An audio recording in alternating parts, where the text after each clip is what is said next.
Oi, aqui é a Mirka, do blog mirkapiano.com. Eu sou uma professora particular de piano e eu tenho um blog onde eu posto materiais e ideias para as aulas de música. Não só de piano, mas para aulas de música em geral. Hoje eu vou falar sobre uma coisa bem legal, que eu acho muito legal, que é a parte de iniciação ao piano, quando a gente trabalha a fase de pré-leitura com os alunos, quando eles estão começando a identificar e visualizar a direção das notas e indo pro agudo e pro grave. Então, eu tenho um recurso que eu acho que vai ser bem interessante, que talvez vocês gostem e possam usar nas aulas para trabalhar esse período, digamos assim, que o aluno está começando a identificar esses elementos. E o que eu gosto vocês sabem que eu gosto muito de papelaria, eu gosto muito daquelas lojinhas de R$1,99, que hoje em dia, obviamente, não tem mais nada por R$1,99, mas ainda tem coisas muito legais. Eu sempre passo em todas elas para ver se tem alguma novidade, alguma coisa que eu possa usar minha criatividade para adaptar para as aulas. E nessas lojinhas eu encontrei um quadrinho branco, desses que escrevem com canetinha de quadro branco, tá? Vem o quadro, vem uma canetinha com uma borrachinha que apaga na ponta e vem 2 imãzinhos de geladeira, porque esse quadro num lado ele é para escrever e no outro lado ele é imantado.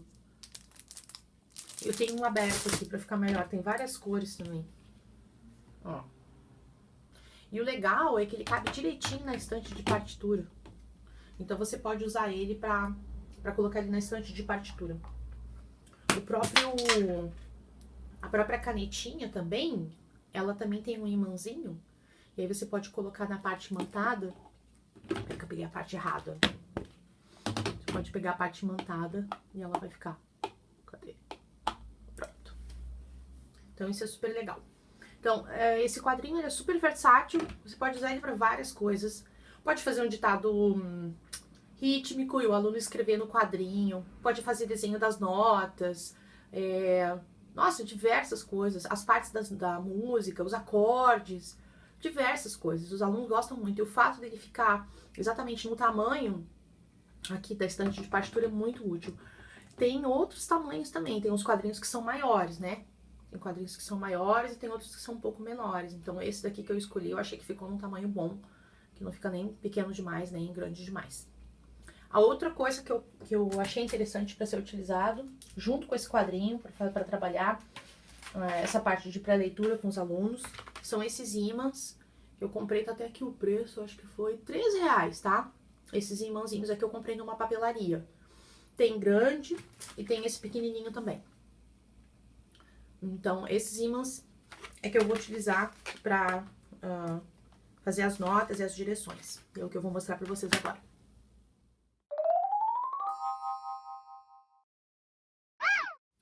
Bem, então depois que o aluno já identifica auditivamente o subir e descer no piano, quando ele já consegue fazer isso também tocando as notas na direção para a direita, sabendo que é ir para o agudo, e para a esquerda, sabendo que é ir para o grave, seria interessante então, depois desse processo, trabalhar essa parte de visual, né, do aluno começar a identificar as notas até que ele consiga fazer essa pré-leitura mesmo, essa leitura global, tá? Eu sei que muitos colegas trabalham com esse tipo de material que tem leitura global, como o Raul Leonardo, Piano Lessons, e outros livros que também tem isso. Alguns colegas vão direto para as notas na pauta, mas eu acho muito interessante fazer esse tipo de abordagem, porque acho que sensibiliza mais o aluno, principalmente aqueles mais novinhos, para essas direções, e isso facilita muito depois na hora deles fazerem a leitura melódica. Então, eu escolhi uma cor aqui, que é a cor do meu time. Eu sou gaúcho, então eu sou do Internacional, que esse ano com certeza vai ser campeão. E eu vou colocar aqui a minha vermelhinha do Inter, e eu posso colocar ela nessa direção. Primeiro eu posso dar para o aluno brincar um pouco e fazer o desenho que ele quiser com elas. E depois eu começo a colocar algumas direções e posso fazer algumas perguntas, se ele acha que essa direção está subindo, se ele está descendo. Isso é um pouco confuso no início, porque Na verdade, se o aluno lê da direita para a esquerda, ele vai achar que está descendo. Se ele lê da esquerda para a direita, ele vai achar que está subindo. Então, é sempre importante nessa hora frisar para o aluno que a leitura é sempre da esquerda para a direita, para não haver essa confusão de sobe e de desce, porque poderia ser qualquer direção, né? Subir ou descer, dependendo de onde ele começasse.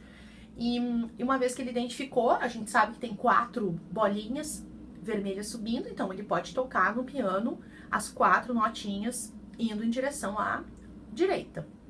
Mesma coisa depois, quando for ao contrário, descendo. Pode também depois fazer 4 notinhas descendo. E o mais difícil de todos que eu gosto de fazer no final é esse aqui, que são notas repetidas. E eu pergunto pra eles como é que eles poderiam fazer isso. E eles sempre se confundem. Eles sabem que são 4 notas, mas eles não sabem se descem, se sobem, até que alguns se dão por conta que as notas são as mesmas, são no mesmo lugar. Outra coisa legal que dá pra fazer, assim, pra soltar mesmo a criatividade da criança, é fazer uma centopeia colorida.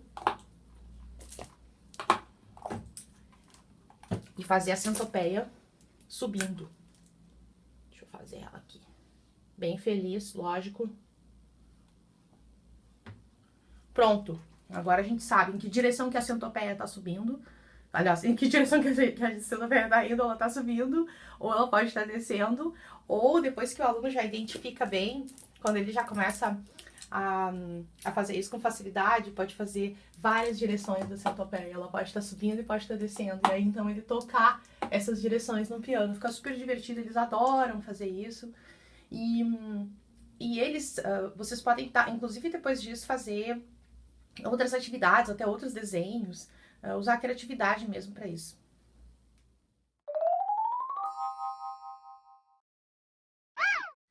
Outra atividade de percepção que dá para fazer nessa fase é tocar as notas, fazer com que o aluno cante as notas com lá, lá, lá, né?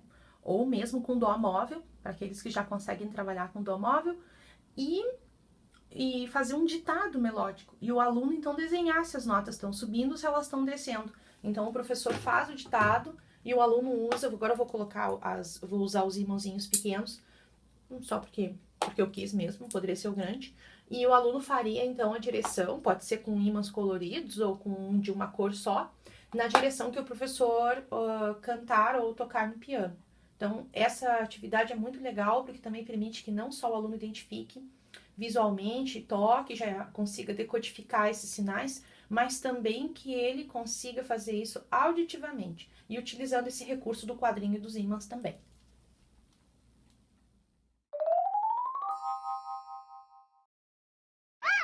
Depois que o aluno já começa a identificar essas coisas todas e começa a ler mesmo no livro, principalmente para aqueles que trabalham com Raul Leonardo, quando ele começa a ler no livro e as notas já têm as hastes com direção para cima e para baixo para diferenciar a mão direita da mão esquerda, também é possível pegar só os imãozinhos pretos, já para representar as semínimas, e fazer a hastezinha do lado, para o aluno treinar, se é com mão direita ou com mão esquerda, que é uma das dificuldades que eles têm no início, por exemplo, e fazer com que ele toque.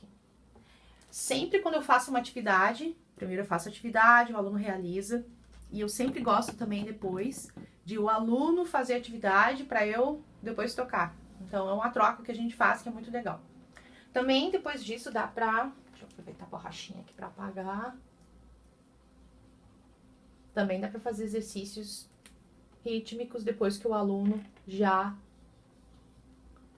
estiver lendo a pausa, por exemplo, no Raul Leonardo, e aí a gente fazer esses exercícios, tanto para ele ler, como também pode ser feito de percepção, fazendo ditado rítmico, e ele então preenchendo com essas notas. É muito mais rápido também, mais eficiente o ditado, porque ele coloca a bolinha onde ele ouve o som, e ele deixa em branco, depois ele só preenche com as hastes e coloca a pausa no lugar onde ele não ouviu o som.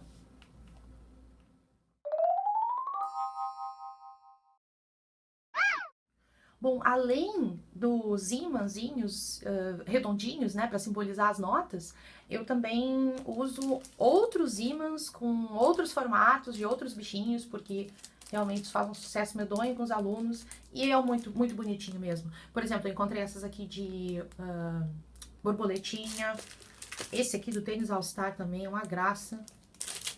Joaninhas, porque eu amo joaninhas.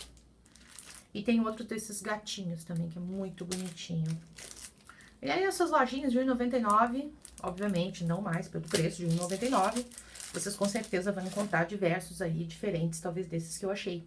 E aí na hora de colocar então, ao invés de fazer com notas, pode fazer, por exemplo, a borboletinha. Ah, a borboletinha tá subindo, as borboletinhas estão descendo. Então fazer as direções usando outros materiais que não necessariamente as bolinhas, porque isso também aproxima mais do mundo da criança e até que então possa se fazer uma passagem então para as bolinhas, para que os círculozinhos coloridos, esses que eu mostrei, mais então similares às notas, como vão ser depois na partitura.